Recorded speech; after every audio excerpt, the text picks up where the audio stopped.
Hello there everyone. In today's lab we will be talking about the lymphatic system. The lymphatic system is a network of vessels, nodes and organs like the thymus, spleen and tonsils that help maintain fluid balance and protect the body from infection. It collects excess fluid from tissue called lymph, filters it through lymph nodes to remove germs and return it to the bloodstream. Now we are going to look at the histological structure of thymus, spleen and tonsils as well as lymph nodes. The lymphoid system is made of lymphoid tissues that are rich in immune cells, mainly lymphocytes. Under the microscope, each organ has a special structure to help it fight infection. The lymphoid organs and tissue are classified into two lymphatic organs. We have primary lymphatic organs and secondary lymphatic organs.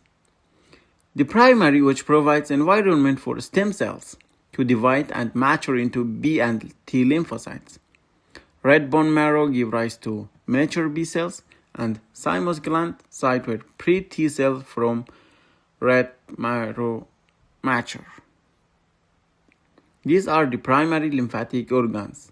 The secondary one, site where most immune responses occur, encapsulated lymph nodes and spleen, and lymphatic nodules. Now let's look at the histology of the thymus. The thymus is a primary lymphoid organ where T lymphocytes mature, and under the microscope it has a very special structure. We have the capsule, which is an outer covering made of dense connective tissue. It protects the thymus. From the capsule, thin wall go inside called trabecula or interlobular septa. The lobules, because of the septa, the thymus is divided into many lobules. Each lobule has two parts, the cortex, which is the dark region, and medulla, light region. Cortex, because it has many immature T cells, few epithelial reticular cells, this is where T cells start developing. Also has blood-thymus barrier, protect immature T cells from antigens. Now the inner part, the light zone, which is a medulla, appears lighter, contains fewer lymphocytes, more epithelial cells, and mature T cells. A special structure here, round pink swirls of epithelial cells, unique sign of thymus. Then the interlobular septa, these are connective tissue walls from capsule. They contain blood vessels and nerves. The thymus is found in the upper chest, above the heart and behind the sternum. It is large in children and shrinks in adult. As you can see in the figures, the left one is in children and the right one is in adults. As we said before, the thymus under the microscope shows lobules, each with cortex and medulla. Cortex was the dark and medulla is the light. Look dark because it has many immature T cells, as we said before, contains immature T cells, epithelial and macrophages. The function of the capsule or cortex is the T cell development. T cells are being developed in this region of thymus. The medulla, which contains mature T cells, epithelial and dendritic cell, pink circular structure unique to thymus.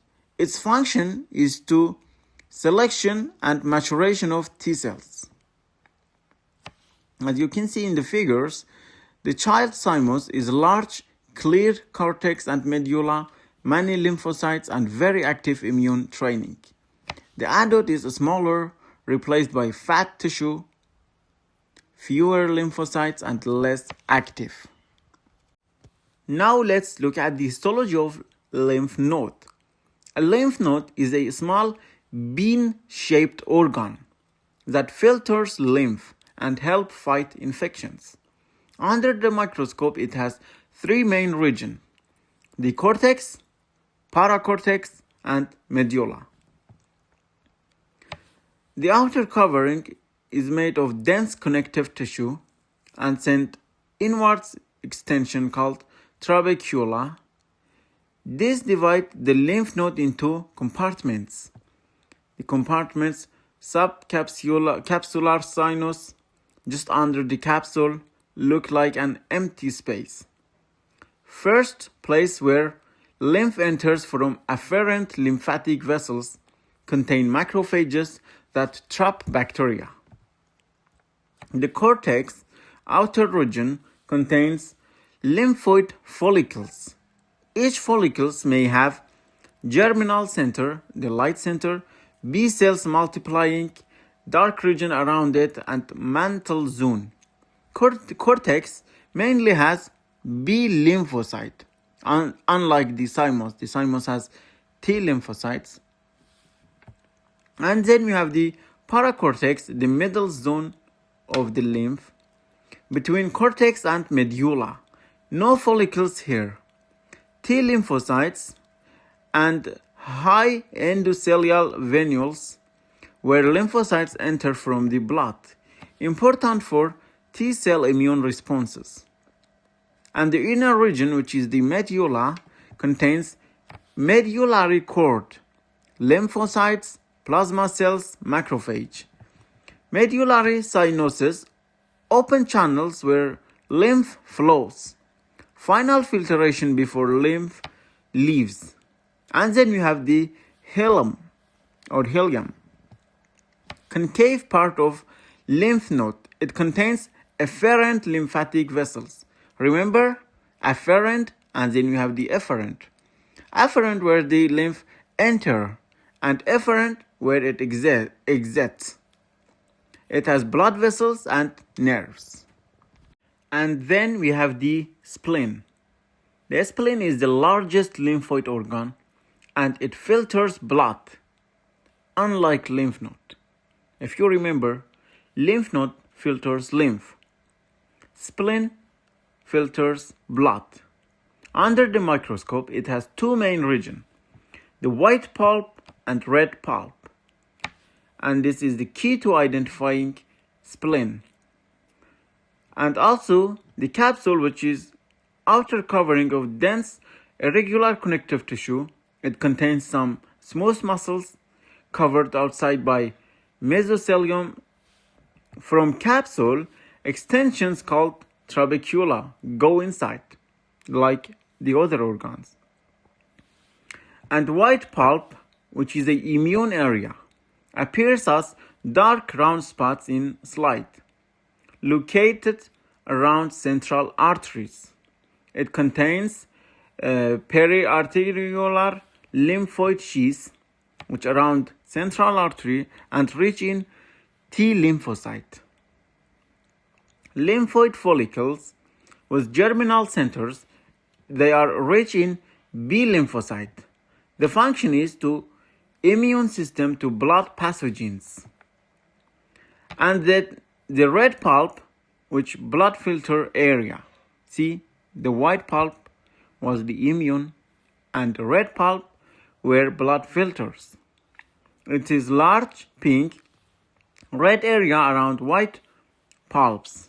It contains a splenic cord or cord of Bellros. The macrophage, red blood cells and plasma cells are there. And then splenic sinusoids, white blood spaces, special endothelial cells. The function is to remove old red blood cells, store blood, and filter microorganisms. And then we have the tonsils. This is the last one for today's lab. Tonsils are masses of lymphoid tissue covered by epithelium, forming part of the mucosa-associated lymphoid tissue. They are specialized to trap antigens entering through the mouth, nose, and initiate immune responses. The surface is made up of epithelium. Tonsils are covered by stratified squamous, non-keratinized epithelia. Special palatine tonsils which protect against mechanical stress. And then we have the pharyngeal tonsils. The epithelium may be pseudostratified, ciliated columnar epithelium. The epithelium invaginates deeply into the tissue to form crypts, increasing the surface area for antigen contact. And then tonsillar crypts, these are deep epithelial invaginations. Crypts collects microorganisms, food particles, and antigens. The epithelium lining the crypt is infiltrated by lymphocytes, forming lymphoepithelium, which allows rapid immune interaction. Lymphoid tissue, or the parenchyma, beneath the epithelia are numerous lymphoid follicles.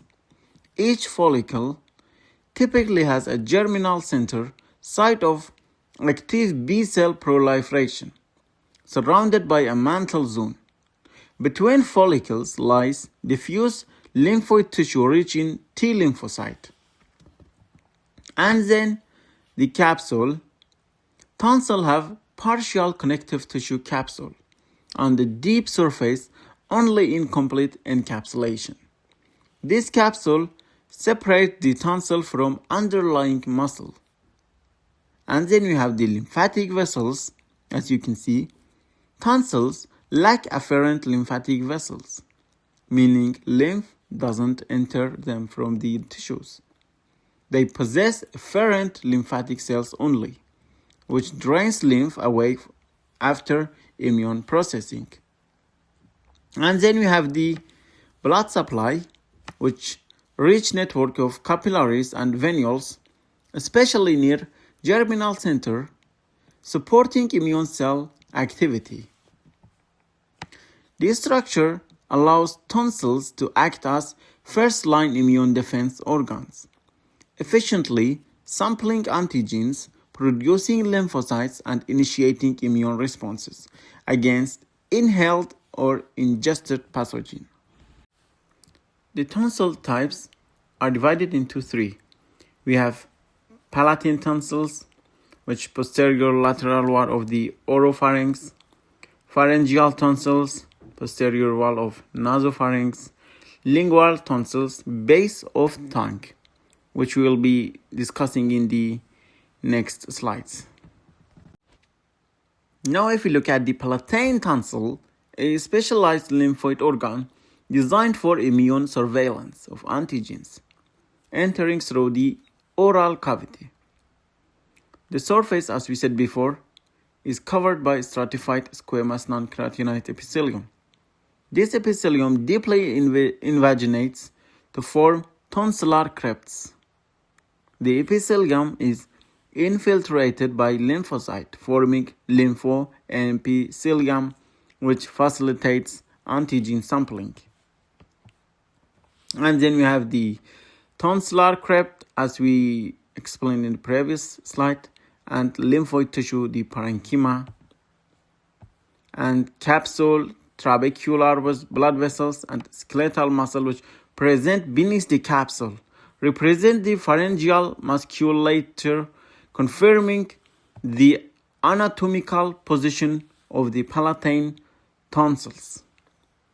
And the functional histological relationship, the crypt system plus lymphoid follicles and lymphoepithelial, they together make the palatine tonsil highly efficient in trapping antigen, producing lymphocyte, and mounting immune responses. And then if we look at the pharyngeal tonsils, also known as the adenoid, located in the roof and posterior wall of the nasopharynx. Its structure is specialized for immune defense against inhaled antigens.